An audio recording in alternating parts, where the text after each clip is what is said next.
Hello there, ladies and gentlemen. My name is Simon, and welcome to another episode of the Book of Boba Fett. It is that time again. It's Wednesday morning, and it's episode number 4. Now, I know there was a fair few complaints about the episode last week, and I guess some of it was like stuff that didn't bother me. Some of it was stuff I didn't really notice during the episode. But looking back, you can definitely see that it wasn't a perfect episode. I did say at the time it felt way too short. And I mean, I enjoyed the episode for what it was, definitely at the time. Some of the main complaints were, about the action not being the best.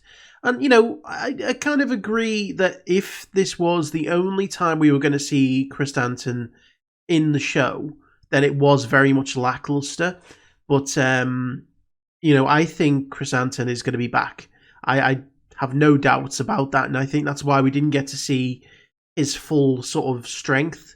I think people just need a little bit of patience in that aspect. Yeah, the fight could have been way better, but at the end of the day, if you're going to have a Wookiee completely unload, I'd rather see it, be on someone who really deserves it than it be on Boba. Sure, yeah, it could be cool, but it's, they're saving it for, towards the end of the season. You definitely get that feel that Boba is building up these relationships to bring them back towards the end of the season. Another complaint was a speeder sort of chase, and at the time I didn't really notice how slow it was, but looking back, you definitely could say, yeah, that does feel a bit slow by Star Wars speeder standards, because they were going at a snail's pace compared to the likes of the Endor speeder chase, or even something from like Attack of the Clones, where they were chasing through Coruscant. But I still thought it was fun. And, that leads on to another complaint. People were complaining that the biker gang felt out of place, that they weren't Star Wars. Now, I'll disagree with you that, they aren't Star Wars. They definitely are Star Wars. If you look at, specifically the prequels, those bikes would be, very much in place with the prequel theme. So it makes sense that, in a setting that is more suited to the original trilogy, Tatooine would still have elements of those prequel-like designs in them. Sure, people are going to sit there and say, well, those bikes shouldn't be so pristine because, they're on a sandy desert planet. And, sure, yeah, they could have a bit more of a lived-in look. But, at the end of the day, we don't really know how well those bikes are taken care of. And who cares, really, When you start going into that much detail on a show, maybe you just need to sort of take a step back and just, reevaluate and just enjoy the show for what it is. Because at the end of the day, it's a show about Boba Fett, it's Star Wars, it's live action. I'm really enjoying it. I think people just need to maybe lighten up a little bit.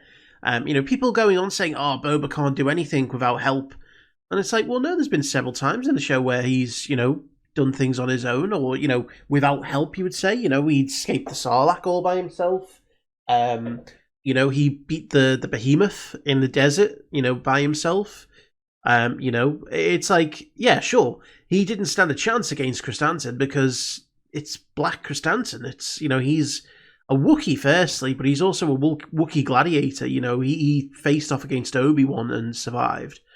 So, I think people just need to take a bit of a step back, get a bit of perspective and realise, this isn't Boba Fett before the Sarlacc pit. This is Boba Fett after the Sarlacc pit.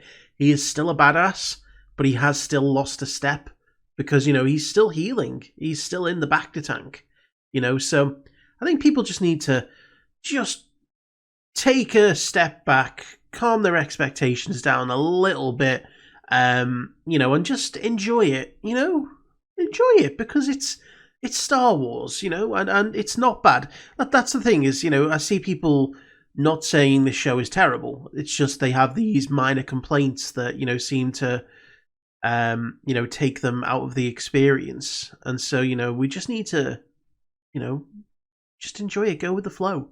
We got Danny Trejo last week, as a Rancor keeper, and we're going to see Boba Fett ride a Rancor. There's no doubt in my mind about that. It's going to be great. And I'm just looking forward to, again, seeing where this goes. My only ask is that this episode is longer than half an hour because, you know, I need myself more Boba Fett than 30 minutes every week. That's the only thing that I really want to say. I love the idea that he's building up this gang, you know, that he is building up, you know, loyal people who he can depend upon. And, you know, that we will see it all pay off towards the end. You know, the Pikes are going to be heavily involved, and I'm sure we're going to see in the flashbacks where that all went, you know, with regards to, you know, his history with the Pikes. Because it very much felt like to me that the Pikes didn't have a presence on Tatooine anymore. Maybe that's because of what happened in the past. And also that biker gang. I want to see Boba destroy that biker gang, which he is going to do. You know, the ones who took out the Tusken Raiders. And we also don't know that the Tusken warrior, we didn't see any indication that she was dead. We saw an indication, definitely the chief was dead. We saw an indication that the kid was dead because he had his gaffy stick. But we didn't see a body or a gaffy stick or any indication that the Tusken warrior, the female warrior, was, you know, dead. So there's still hope there that she'll come back in some way. And, you know, it's not just going to be a case of the Tuskens were murdered, you know, violently and are never to be seen again. So anyway, we are going to jump into this episode.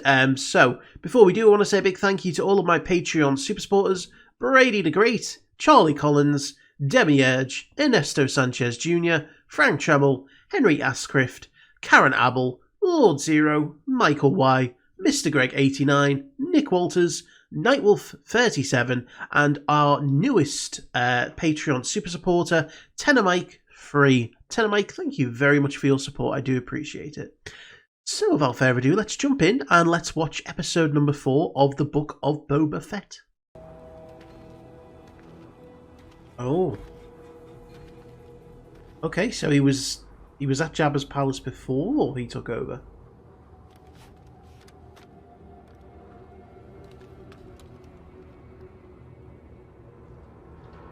Scouting to see who was in charge, I guess.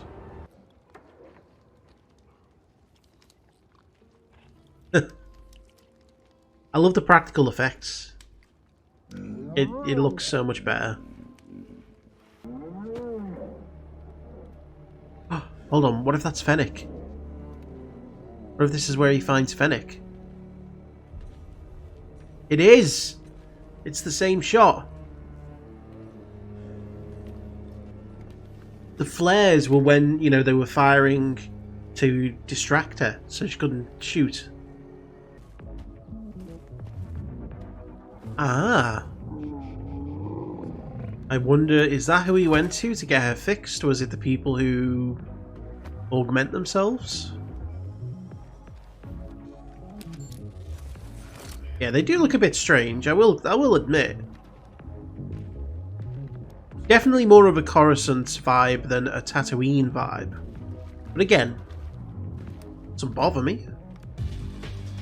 I was gonna no, we don't need a Borg hand. We just need the stomach implants. Oh, it's his hand. He's a Borg. I take it I'm worth more alive, huh? You are. I'll pay double my bounty. That's an interesting double meaning there. He doesn't mean for the bounty. Money. Yeah. He wants an ally. Help me recover my fire spray gunship. Yes, they're going for Slave 1. Where is it? Jabba the Hutt's palace. That makes sense. That's why he wants Jabba's Bib palace. Fortuna took over his territory, and now he rules. But it's from the probably... palace. I doubt we're going to hear them say Slave 1. If the ship is yours, why don't you just ask You know, for it back? Disney's very much afraid, I guess, of the word slave. Because I might not like the answer.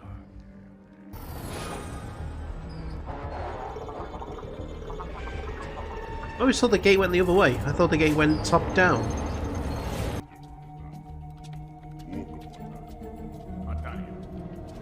So I wonder, did the Nikto speed biker gang work with Bib Fortuna? Because there's a lot of Niktos. Well, my friend. The Tuskens took me in. Wonder why does he say Bib back stabbed him? He was willingly fighting for Jabba.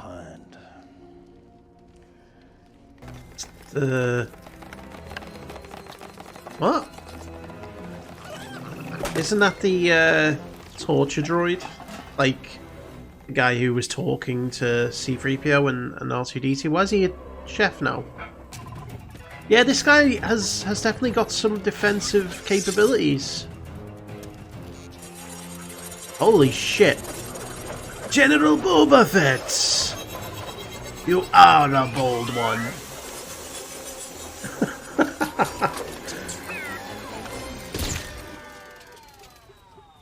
It's like the alpha version of General Grievous. Oh, no. No way! We're getting one of those little droids in live action.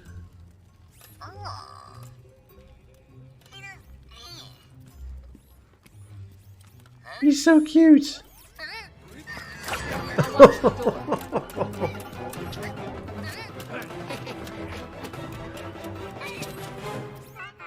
Yep. God, I never thought I'd see one of these in live action. Make sure that thing can still fly. Gonna say her weapon is far better than his.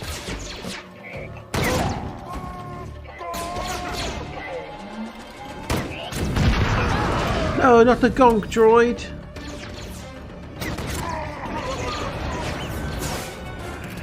Oh, this gives me flashbacks of Shadows of the Empire. Where you have to fight Slave 1. What the hell are you doing? We need to get the gate open, but I can't see a thing. I'm a little busy here. It is a bit of a design flaw. You know?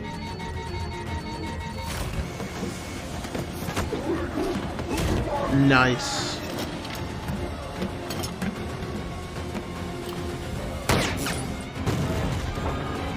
There we go.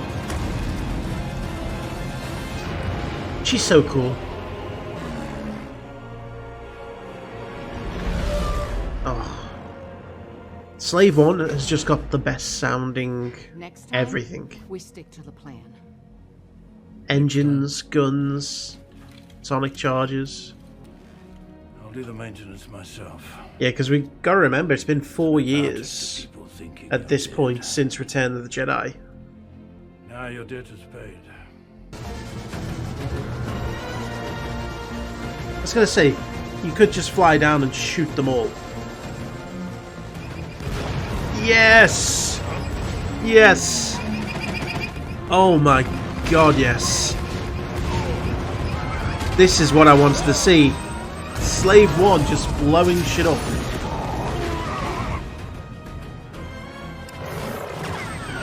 Oh, the sounds! So many memories. That's where I was trapped all those years ago. That's where I'll find my armor. In there. No. He doesn't. Dissolved. He doesn't remember. Not Beskar. This is a perfect moment for a jump scare. Yeah, it's still alive. Well, shit. That's why he hadn't decomposed.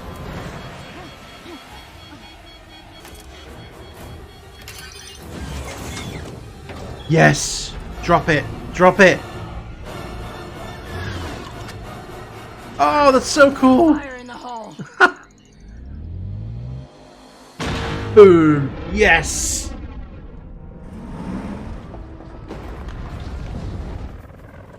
That is fucking amazing. You can only get so far without a tribe. That is true. Yeah.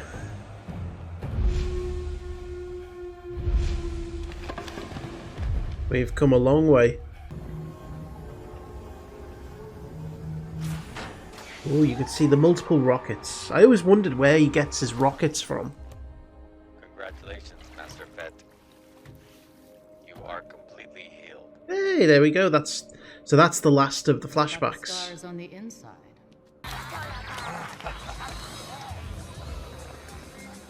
Hey, there's Chrysanthemum. I told you we hadn't seen the last of him. He's plotting his revenge. Uh-oh. Do they remind him of Bosk? Has he got beef with Bosk?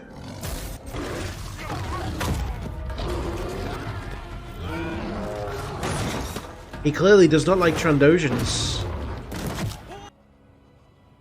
I will wipe your debt off the books. That might convince him.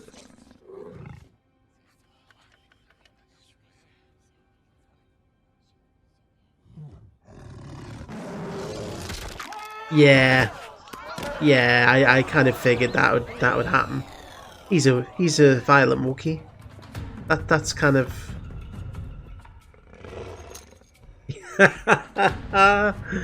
He's like, there's my debt cleared. What prevents us all from killing you and taking what we want?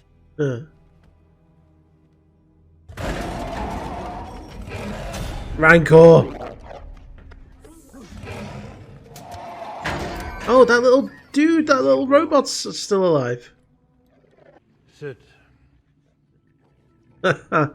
What a move, having your dinner table set up on top of the Rancor pit. That makes a statement, you know?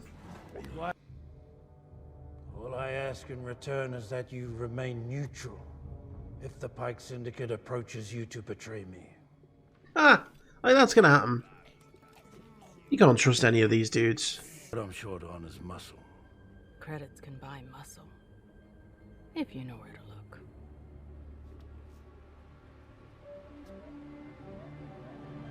Ooh, I like that. Very much like a Mando theme there.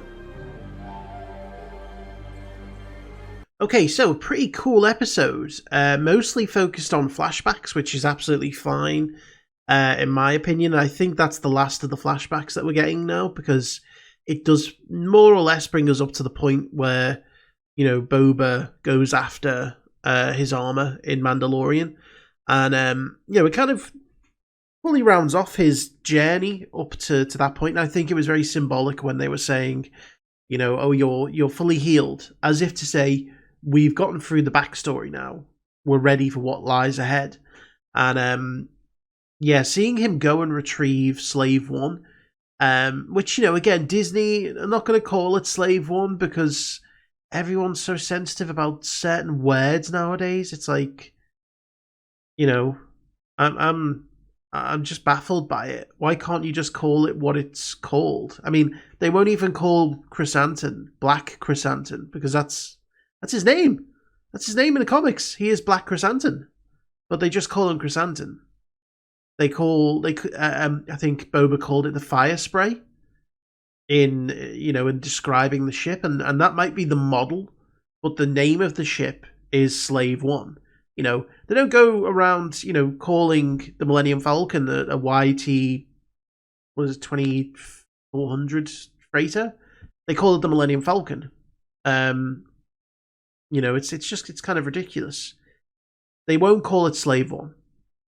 They won't refer to it by its own name because, you know, they think it might offend people. And if you're offended at a ship being called Slave One, when it's been called that for years and years and years, and it's got no connotations to, like, you know, real life slavery, I'm just baffled. But hey, that's Disney. That's Disney for you, you know. So, you know, it was an enjoyable episode. I did enjoy it. I enjoyed seeing him get the ship back.